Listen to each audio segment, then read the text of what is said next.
by the way, I hope you know it's National Voter Registration Day. Voting, as you know, is one of the few rights the Supreme Court hasn't taken away from women yet.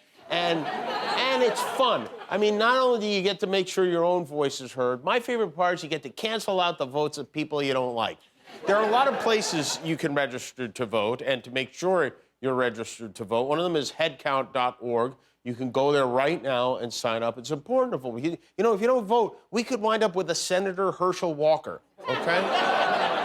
Democrats today held get out the vote drives in immigrant communities around the country. Republicans were like, we agree on the get out part, but speaking of the get out movement, Donald Trump is said to be in a very Trumpy feud with one of his celebrity impersonators. You know, Florida Governor Ron DeSantis, and he duped that plane full of Venezuelan families into flying to Martha's Vineyard. Well, word is Trump's upset about that, not because he cares about the people. He's upset because he thinks DeSantis stole the idea from him. Can you imagine being such a despicable creep? You're mad at someone for being a despicable creep sooner than you? It's like taking credit for being the first guy to put pineapple on pizza. But this could get ugly. Here's another big idea Ronald took from Donald. He's offering DeSantis, his supporters, a gold card. You get it if you give him $37, which sounds awfully similar to the Trump gold card, which is accepted every place you don't want to be. But still, I hope Trump doesn't find out about that, because you know me, last thing I want to do is start trouble between these two remarkable men, but man, if somebody stole my idea for selling worthless golden rectangles to imbeciles, I would march right over to the governor's mansion and give him a little what for, if you know what I mean. And by the way, speaking of randomly shipping immigrants around, where the hell's Melania? Has anyone seen her? There's new surveillance video that was just released. This is shot on January 7th, the day after the insurrection. Shows the head of the county Republican Party there in Georgia giving some men who are hired by Trump's nutty lawyer pal, Sidney Powell, giving them a tour of the election equipment in Coffee County. And I know we do this every day, but it seems like, just stop for a moment and imagine that video had been a group of Joe Biden operatives breaching election security, going into areas they're not supposed to be, looking at confidential voter information, and then physically opening and manipulating the voting equipment itself. Imagine what the reaction in MAGA land. Mike Lindell would have humped a hole right through his My Pillow. Trump, though, really could face criminal charges in Georgia and in New York City and in New York State and in federal court. So he's hard at work rallying the troops to support him no matter what, just like he did on January 6th. And these people who love him, Trump had a rally in Youngstown over the weekend where this colorful person was just thrilled to be misgendered. It was wonderful. The president talked to me. Beforehand or at the end? At the end. I hollered, I loved him. And he stopped and he said, I love you too. And then he said, this guy says he loves me. And I said, well, I'm a woman. Well, and the best part is you look at her shirt, clearly says, I'm still a Trump girl. We actually went through the tape and found that moment when Trump noticed and spoke to her or him or whatever Trump thought she was. Sick people, there's something wrong with them. But no matter, I love you too very much. And that was the guy. Where's the guy that just yelled? Look at this guy. He's my kind of guy. Are you the one that did it? Congratulations. What a beautiful voice you have. What a beautiful voice. Thank you. 66, you don't look a day over 65. No, you don't. You look great. Right, yeah. For a 65-year-old dude, you look great. But Trump isn't the only guy out there saying stupid stuff. Senator Ron Johnson of Wisconsin made quite the Freudian slip today on the Fox Business Channel. Yeah, when I was chairman of Homeland Security, we would have an annual threat hearing, and my ranking member would always be bringing up white supremacy, which, you know, I condone. I mean, I condemn. Which one means I like it? Because that's the one. These guys, they're throwing every bit of garbage at the wall right before the midterms, hoping that something will stick. The chairperson of the Republican National Committee, this character, Ronna McDaniel, reacted to something Bill Clinton said. And pay attention, because this is really good. The Republicans always close well. Why? because they find some new way to scare the living daylights out of swing voters about something. That's what they did in 2021, where they made critical race theory sound worse than smallpox. Newsflash, Bill, your party's doing that just fine. We don't need to help you with that at all. You're scaring voters everywhere with the open border. I mean, just last month, 2,000 pounds of fentanyl came across our border. That could kill 500 million people. We're coming into Halloween. Every mom in the country right now is worried, what if this gets into my kid's Halloween basket? I think she just made Clinton's point very well. Look out for those fentanyl wafers in the Halloween baskets. We have a big trip planned. We're headed to Brooklyn on Monday, starting Monday for a week of shows at BAM, the Brooklyn Academy of Music. Guillermo is already on the road. We sent him ahead. He was in Philadelphia last night. He was at the Eagles game, and he made it onto the 6 ABC Action News. What do you think of the people here? You been telling anything cool? You know what? People are so friendly. It's crazy how everybody wants to give you a beer and something to drink. Yeah, maybe you should stick around and see what we're like, though, when we lose late at night. We love you, Guillermo. Yeah, I wonder how they knew he likes to drink. It's really... The Guillermo-mobile, as we call it, is on the way to Brooklyn. So they were in Philly last night, and now they've gone backwards to Dallas.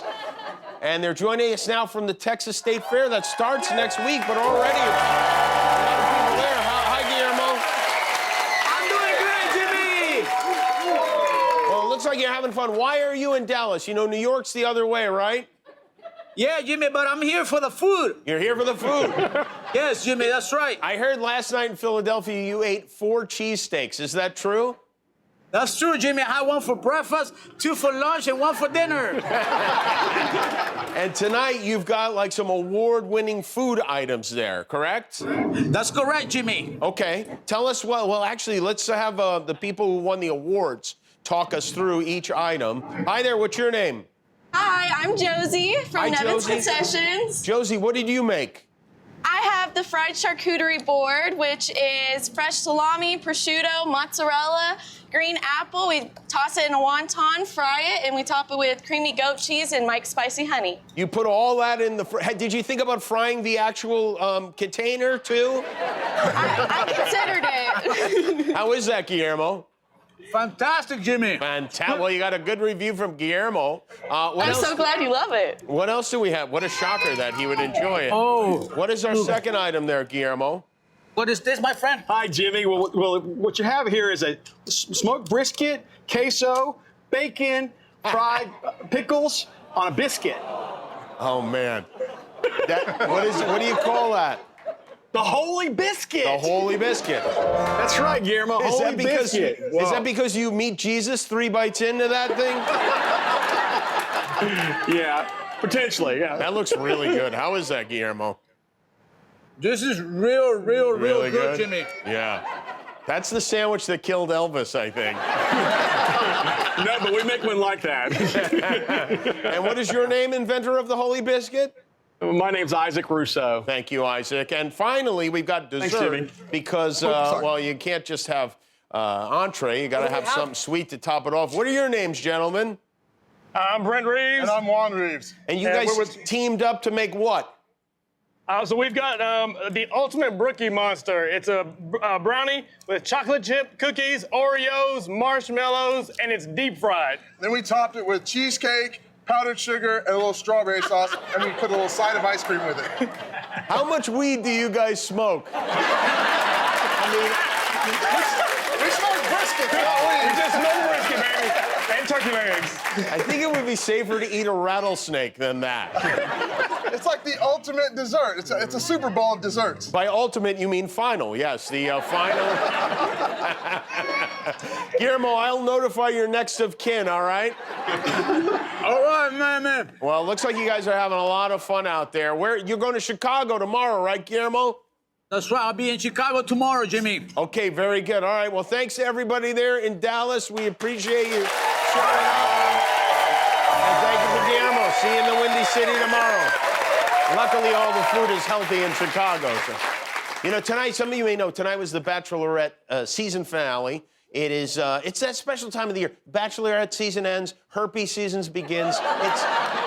This time, the show featured 2 bachelorettes, not just one. One of them, Gabby, is now engaged to a guy named Eric, and the other one, Rachel, got a ring from a gentleman named Tino. Rachel Recchia, I want to spend the rest of my life with you. Will you marry me? Yes. Beautiful, right? And they lived happily ever after. Oh, no, wait, about 10 minutes later, this happened. Today will be the first time I speak to Tino since he told me that he cheated on me. He couldn't even make it through the episode without... What a show this is. And next season, I don't know if you ever heard about this, but ABC has something even more dramatic planned. This season, one new bachelorette with 30 men vying for her hand.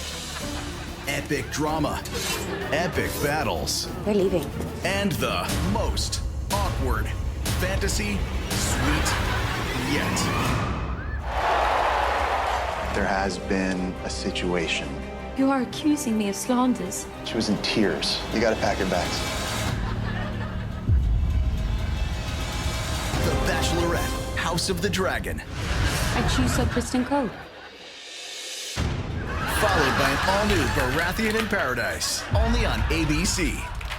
All right. Well, one more thing before we soldier on. This is from News 4 out of Jacksonville, Florida, and congratulations to them for earning a spot in tonight's edition of Excellence in Reporting. A Jacksonville man just won $1 million jackpot from a scratch-off. I thought they were free.